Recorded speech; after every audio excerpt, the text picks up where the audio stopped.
يا من صليت بكل الأنبياء، يا من في قلبك رحمة للناس، يا من ألفت قلوبا بالإسلام، يا حبيبي يا شفيعي يا رسول الله، بأمي وأبي فديتك سيدي، صلاة والسلام عليك يا نبي حبيبي يا محمد، أتيت بالسلام والهدى محمد حبيبي يا محمد، يا رحمة العالمين يا محمد، يا من حليت حياتنا بالإيمان، يا من بجمالك علمت الإحسان، يا من نورت قلوبنا بالقرآن، يا حبيبي يا شفيعي يا رسول الله، بأمي وأبي فديتك سيدي، صلاة وسلام عليك يا نبي حبيبي يا أتيت بالسلام والهدى محمد حبيبي يا محمد، يا رحمة العالمين يا محمد. Saya sendiri dengan para ulama langsung sebagai ketua pelaksana kajian dari Pondok Center ini untuk sama-sama kita menghadirkan Rizal Muhammad di tengah kita. Dan alhamdulillah kita bekerja sama dengan yayasan dalam bersama kami dari Palu, Sulawesi Tengah. Dan dari Sulawesi Tengah jauh-jauh dan Ustaz juga alhamdulillah ke Bandung itu setelah sehari sebelumnya di Papua, biasa di Papua dakwah, kemudian datang di Jakarta siang hari, malam harinya kita jemput, dan kita baru sampai ke Bandung itu jam 3 subuh hari Minggu di hari kajian. Kemudian saya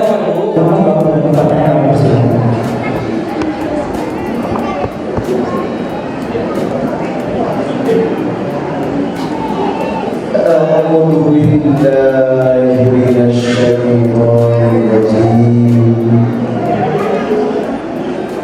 بسم الله الرحمن الرحيم. ولقد آتينا لقمان الحكمة أن اشكر لله ومن يشكر فإنما يشكر لنفسه ومن كفر فإن الله غني حميد. Berkatalah Luqman kepada anaknya tentang sebuah kehidupan yang membahagiakan, dan diajarkan sebuah hikmah yang justru Allah sangat mencintai Luqman. Apakah hikmah itu? Orang yang pandai bersyukur atas nikmat Allah, maka demi Allah kebaikan syukur itu dikembalikan untuk orang itu sendiri. Tetapi orang yang tidak bersyukur atau kufur, maka sesungguhnya Allah Maha Kaya dan terpuji dan tak membutuhkan pertolongan hamba sendiri. Wa idh qala Luqman libnihi wa huwa ya'iduhu ya bunayya la tusyrik billah inna syirka la dzulmun adzim. Lalu Luqman berpesan untuk anaknya, anakku, satu wasiat yang aku tinggalkan kepadamu, bukan harta, bukan rupiah, tetapi dengarkan baik-baik. La tusyrik billah, jangan pernah mempersekutukan Allah. Inna syirka la dzulmun adzim, sebab siapa yang berani mempersekutukan Allah, ia telah berbuat kezaliman yang sangat besar di hadapan Allah. insana biwalidayhi hamalathu ummuhu wahnan ala wahdi wa fisaluhu fi amaini an ishkur li wa liwalidayka ilayya al-masir. Berbuat baiklah pada ibu bapa kalian, muliakan orang tua kalian, lebih-lebih ibu kalian yang mengalami 3 kali kelelahan yang tidak dialami laki-laki saat mengandung, melahirkan, dan menyusui. Bersyukurlah kepada Allah dan kepada kedua orang tua kalian, dan kepada Allah kalian akan dikembalikan. Shadaqallahul azim. Quran surah Luqman ayat 12, 13, 14. Maha benar Allah dengan segala firman. Mari kita awali perjumpaan ini dengan istighfar bersama-sama. Astaghfirullah.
Berdoalah kepada Allah dengan menyebut nama-nama Allah dalam Asmaul Husna.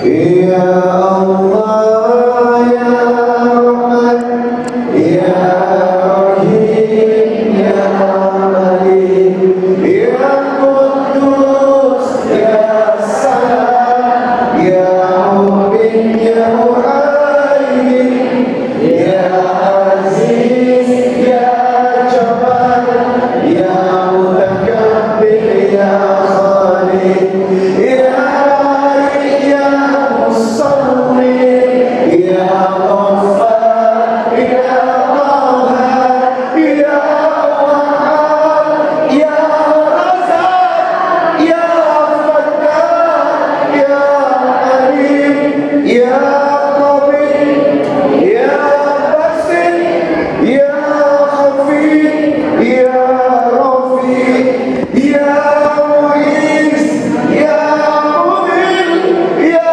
Sami, ya Basir, ya Hakam, ya Adil, ya Latif, ya Khabir, ya Alim, ya Adim, ya Ghafur, ya Syakur, ya Ali, ya Kabir, ya Hafid, ya Mukir, ya Hasib, ya Jalil, ya Karim, ya Raqib, ya Mujib, ya Wasi, ya Hakim, ya Wadud, ya Majid, ya Ba'id, ya Syahid, ya Hawwa, ya Wakil,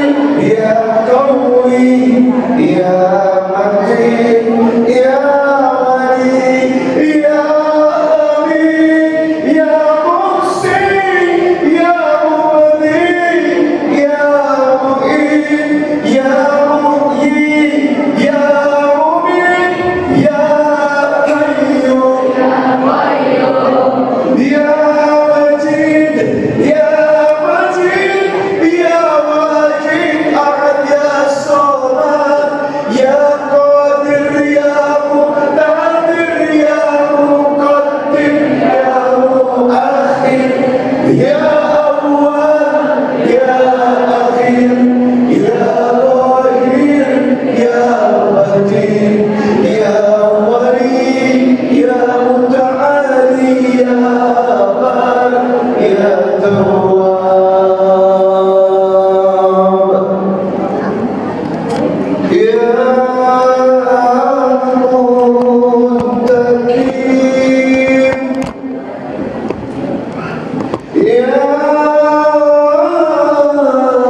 Baqi, Ya Warith, Ya Rashid, Ya Sabur, Ya Allah, Ya Allah, Ya Allah, Ya Allah, Ya Allah.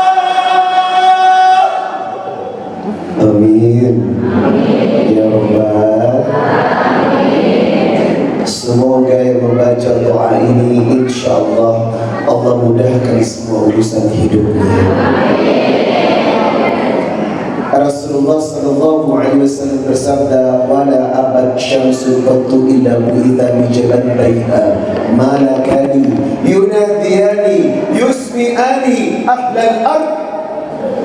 Setiap sore dua malaikat diturunkan untuk berteriak-teriak, tetapi hanya dua orang yang tidak mendengar, dua makhluk yang tidak mendengar, illa thaqalain, jin dan manusia. Tumbuhan, hewan, semua mendengar. Apa yang dilakukan setelah surat Asyar? Malaikat berdoa, Allahumma a'ti munfikan khalafan wa a'ti mumsikan malan talafan. Ya Allah, siapa yang bersedekah di sore hari setelah surat Asyar, maka berikan rizkinya melimpah. Tetapi yang tidak bersedekah satu hari, sempitkan rezeki. Ini menandakan harus rajin bersedekah.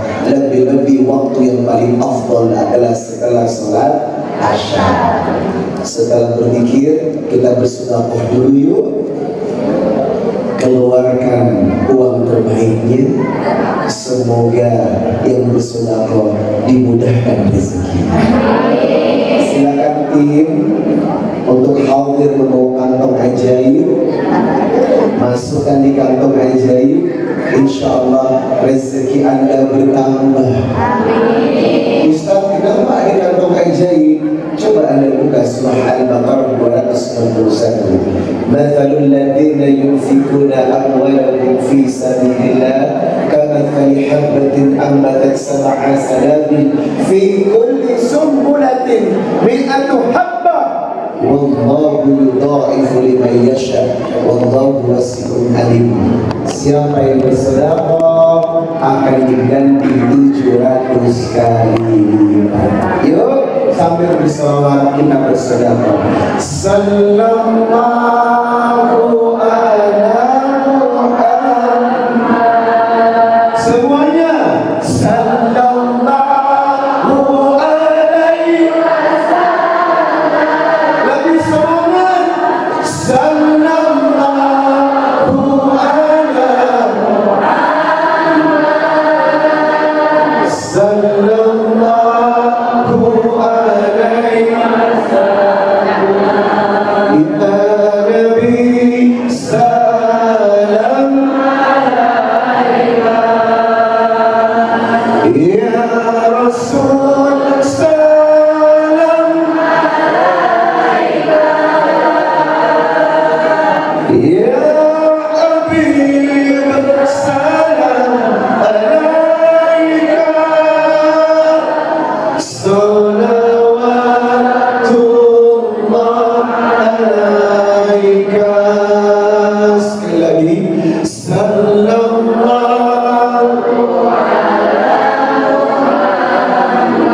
untuk Rasulullah, sallallahu alaihi wasallam untuk Nabi Allah, sallallahu alaihi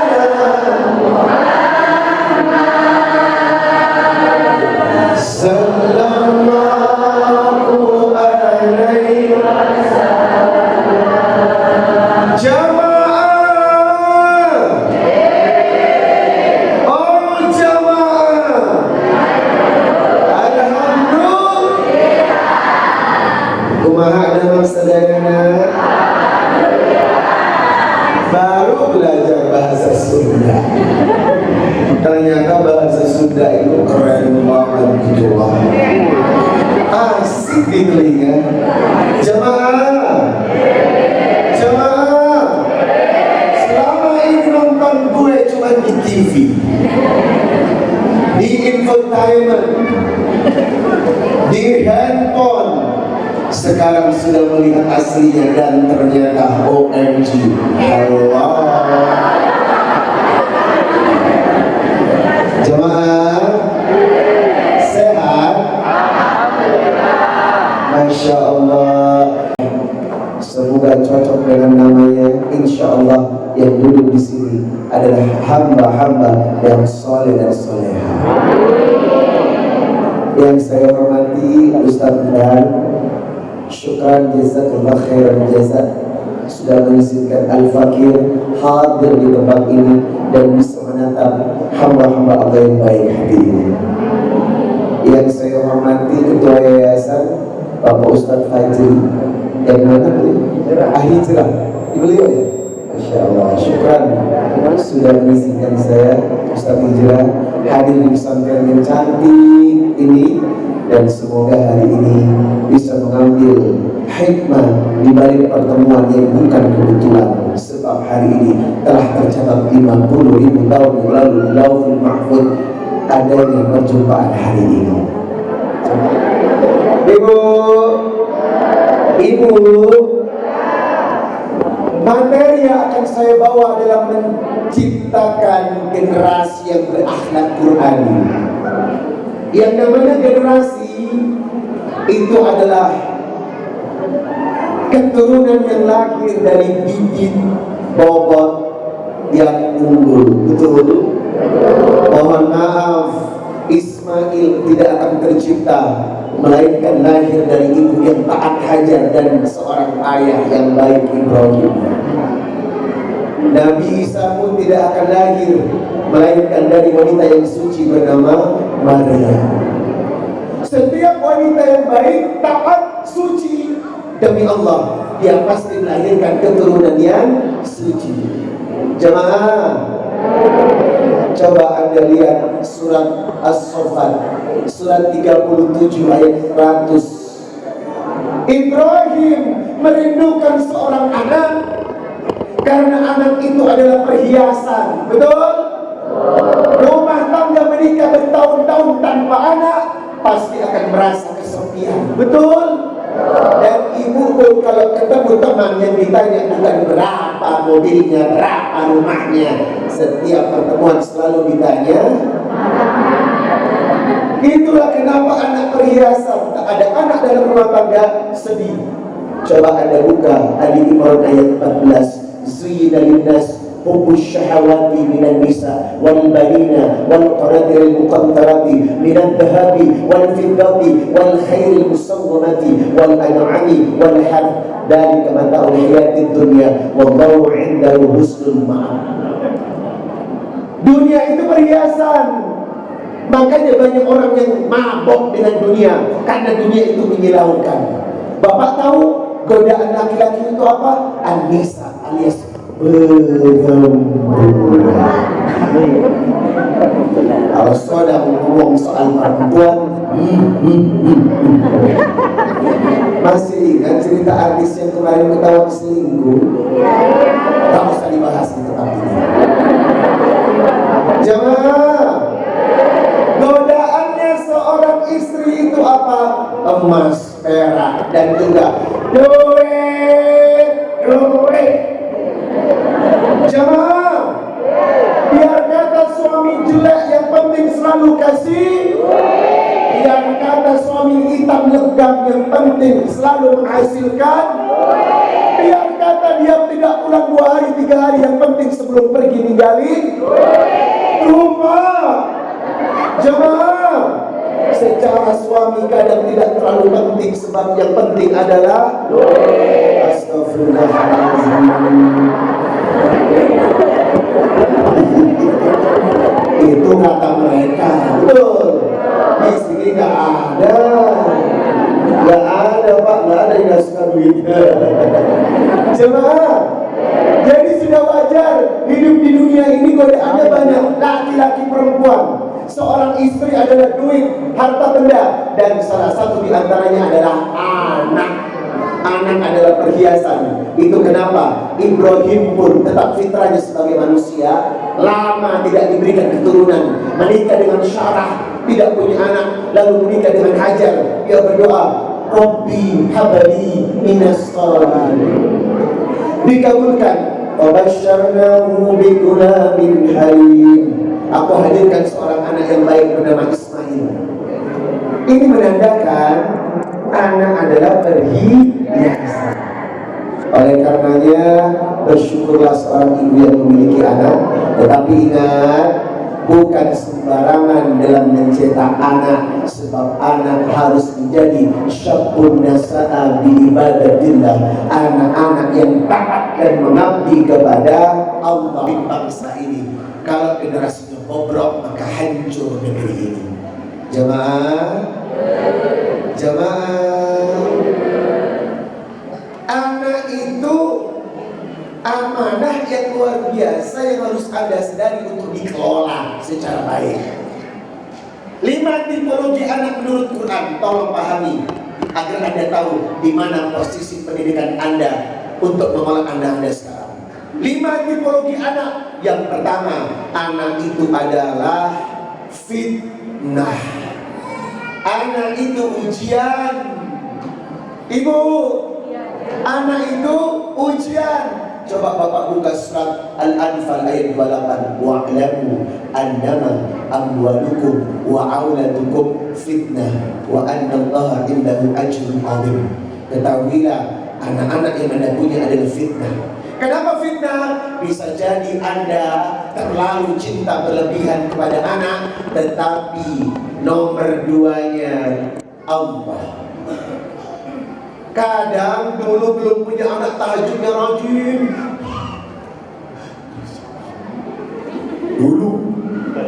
Dulu habis anak lahir, Anda sudah malas bertahajud. Ada yang begitu? Ada?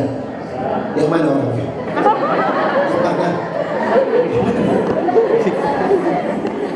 Jemaah, nasib ini juga pada diuji kepada Ibrahim. Setelah punya anak, cemburu Allah. Apakah betul setelah anaknya lahir, jangan-jangan cintanya padaku berkurang? Diuji. Falamma balagha ma'ahu as-sa'ya qala ya bunayya inni ara fil manam anni atbauka fandur madza tara. Sembelih anakmu, gorak anakmu Ibrahim, sembelih dia. Ibrahim mikir, betulkah mimpi ini dari Allah? Sehingga mimpinya datang pada tanggal 8 Dzulhijjah, disebut hari tarwiyah. Makanya jemaah haji nampak jelas tanggal 8 berangkat ke Mina untuk merenungkan sebuah perintah. Jemaah, mimpi yang kedua, sembelih anakmu, bunuh anakmu. Mimpi lagi, dan semakin yakin mimpi itu dari Allah, sehingga A'raf semakin kenal hingga tanggal 9 Dzulhijjah disebut Arafah. Jemaah haji wukuf merenung kepada Allah untuk berzikir. Tanggal 10 mimpi lagi, sembelih anakku. Semakin yakin itu mimpi. Ditanya sama Ismail, nah, aku diperintahkan menggorok lehermu, nak. Gimana pendapatmu? Ya abatil amma tu'mar satajiduni insyaallahu minas sabirin. Kalau itu mimpi dari Allah, ayat sembelih aku rela mati dalam keadaan sabar. Wow, sekarang coba tanya Anda, tanya Anda.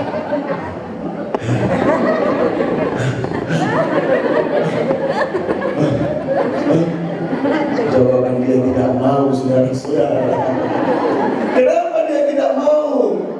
Padahal kalau ini perintah harus dilaksanakan. Maka anak itu fitnah, ujian. Ibrahim diuji oleh Allah untuk menguji kesetiaannya. Di mana yang dia pentingkan, anaknya atau Allah? Ternyata lolos, tetap mencintai Allah. Jangan sampai Anda hilangkan ibadah hanya gara-gara ngurusin anak. Jemaah, yang kedua, anak itu musuh. Apakah anak bisa menjadi musuh? Anda pikir semua anak itu baik? Saya kemarin ke panti jompo di Jakarta, Pak. Saya bertemu dengan seorang ibu yang anaknya 5. Saya pikir dia nggak punya anak. Yang pertamanya anaknya menjadi dokter, yang kedua insinyur, yang ketiga pegawai negeri, yang keempat adalah perawat, yang kelima adalah orang yang sukses sebagai seorang pengusaha. Saya tanya, kenapa Anda di sini, Bu? Anak saya meletakkan saya di panti jompo karena tak ada satupun yang mampu dan mau merawat saya. Astagfirullahaladzim. Jadi jangan dipikir yang di panti jompo itu tak punya anak. Mereka punya anak, tapi rata-rata tidak mau merawat emaknya. Dikala sakit stroke, tak berdaya, emaknya dititipkan di panti jompo dengan alasan tak mampu merawat ibunya. Seorang ibu bisa merawat 11 anak, betul? Tapi 11 anak belum tentu bisa menyenangkan hati seorang ibu.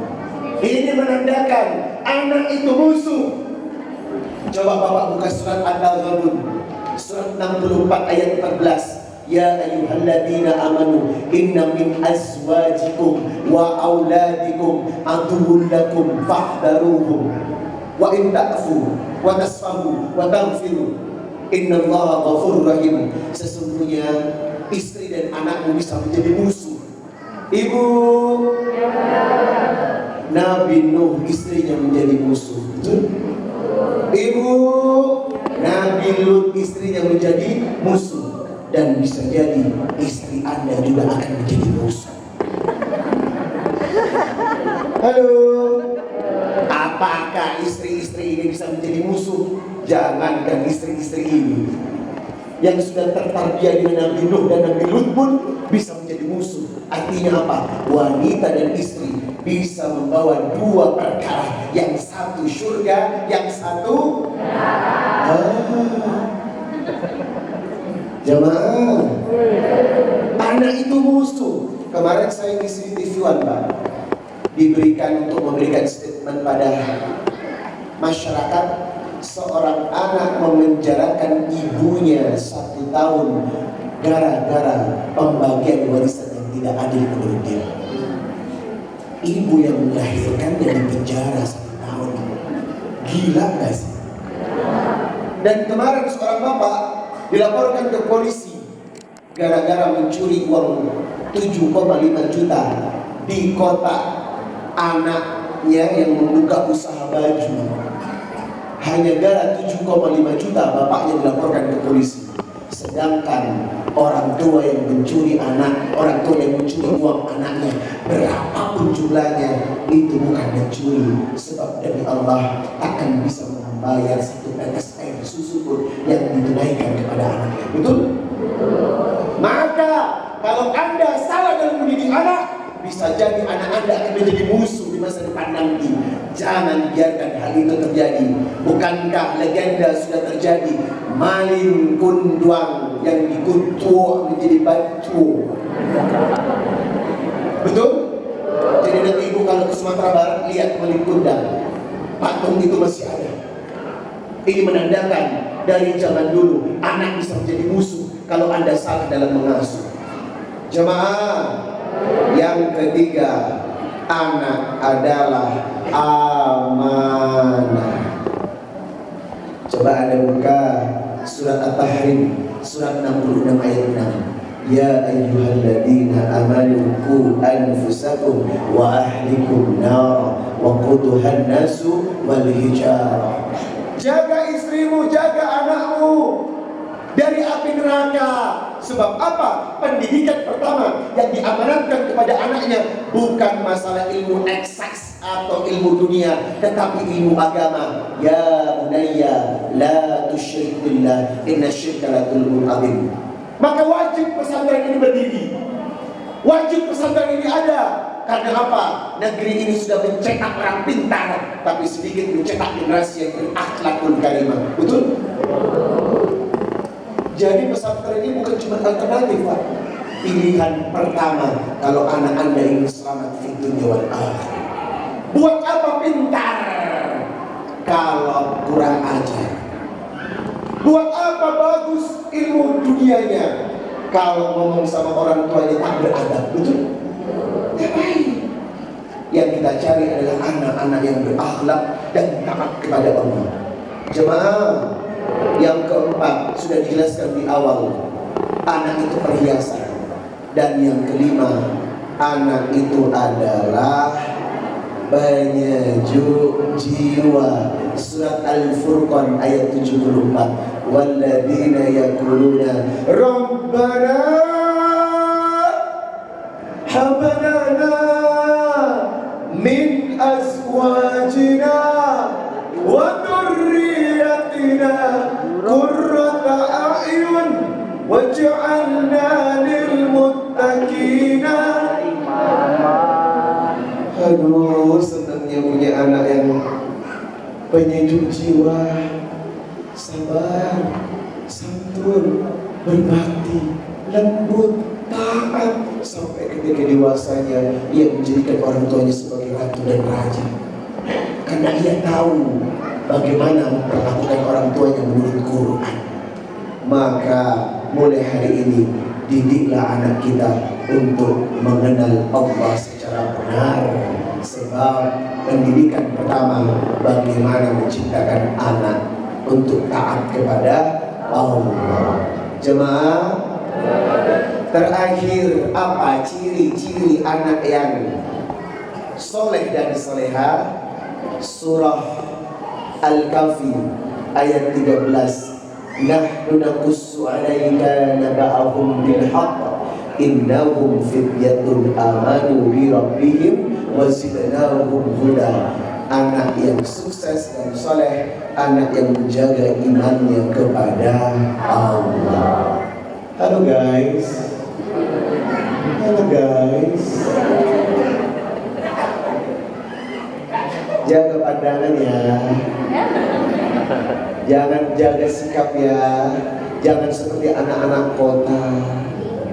Lebih baik di sini terisolasi, tapi menjaga diri daripada jelalatan seperti anak kota, sok cantik dan sok ganteng, tapi menjadi bahan bakar api neraka. Anda tahu kemarin di Lampung 178 siswa hamil secara bersamaan. Gila kan? Bukan cuma sholat yang berjamaah, hamil juga berjamaah. Ibu, ngeri loh. Di kota itu ngeri. Saya, Ustaz, kemarin ngisi di sekolah SMP. Ada anak SMP datang saya minta foto. Terus ketika foto, handphonenya berbunyi, incoming call, papa. Angkat dia, itu papamu? Bukan Ustaz. Loh, itu tulisannya papa. Bukan, siapa itu? Pacar aku.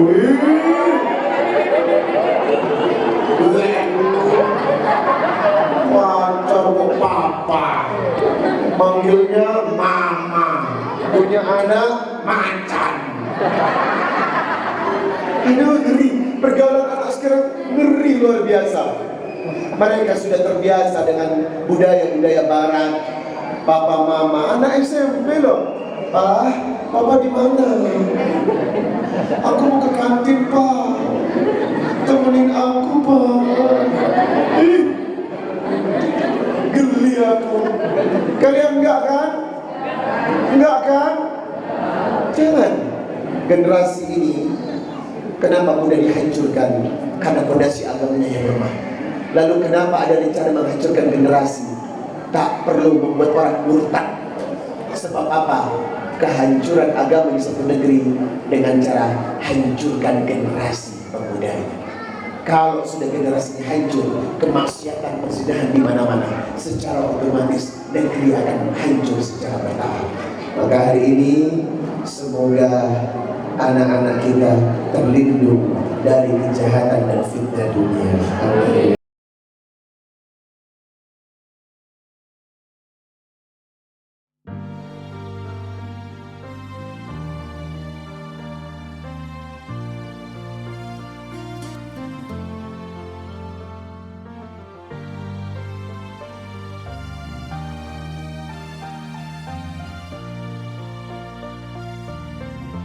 Assalamualaikum warahmatullahi wabarakatuh. Allah dalam surah Al-Furqan ayat 74, walladzina yaquluna rabbana hab lana min azwajina wa dhurriyyatina qurrata a'yun waj'alna lil muttaqina imama.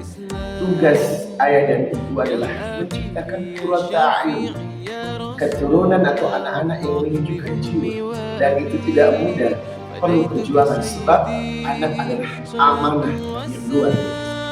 Maka tidak ada pilihan lain, apalagi saya memberikan alternatif, tapi justru menjadi tujuan yang utama dan pertama untuk mendidik anak secara agama. Ingat pesan Luqman, wa itu qala Luqmanu libnihi wa huwa ya'iduhu ya bunayya la tusyrik billah inna syirka la dzulmun 'adzim. Maka investasi terpenting agar anak menjadi hebat, tanamkan akidah dan pendidikan agama yang utama. Nah, hari ini berbicara pesantren bukan pilihan lagi, tetapi tujuan utama, bukan alternatif lagi, tetapi tujuan terbesar dalam hidup. Banyak orang pintar, tapi sedikit yang jujur. Banyak orang pintar, tapi sedikit yang berakhlak. Pesantren berfondasi agama, menciptakan generasi yang baik. Nah, hari ini saya berada di pesantren As-Saleh. Ya, jadi di sini, Masya Allah, fasilitas pesantrennya luar biasa. Jadi buat ayah bunda yang ingin menjadikan anaknya generasi penerus yang disebut syabun nasa'an bi ibadatillah, anak-anak yang taat dan sukses di akhirat, satu tujuan, ajak semuanya menempuh pendidikan hanya di pesantren As-Saleh. Semoga informasi ini menjadi berkah agar keturunan kita bahagia dunia. Amin. Assalamualaikum warahmatullahi wabarakatuh.